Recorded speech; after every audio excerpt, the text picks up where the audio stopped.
I'm now going to show you something called Freelancing, which I've made up. Now, if on the map page, if you go down to the bottom there and press the gun sight, it will then put a red ring around the crosshair on the screen. And then once you start moving with that in your vehicle, you will then see where you are as a live feed on the map. Now, if you have downloaded many routes and many tracks, they will just be appearing, spurring off in different directions, and you're able to then just follow them without physically locking onto a route and following a route. This is often what I choose to do because I find when I'm locked into a route, it's quite difficult to remember. It's quite awkward to get out of also as well, because you have to remember to unlock and then click on the time, as I'd previously showed you in the other video.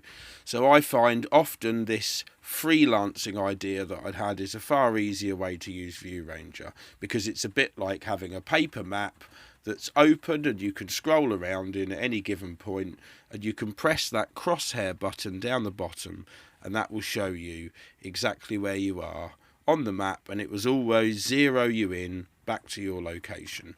You're then free to scroll around and drive around and explore the tracks that you've downloaded. So when you have tracks and routes downloaded onto your Viewranger, they will just appear on the screen. The difficulty is they quite often all appear together, and when they're crisscrossing one another, it's often quite difficult to see which direction you have to go. Now, I often choose this.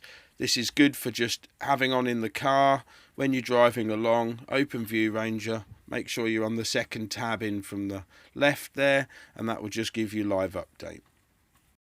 I find the advantage of this freelance mode is you're not physically recording a track every time you follow a route. You can still see the red arrow ahead of you, and you also don't have that graphic down the bottom all the time.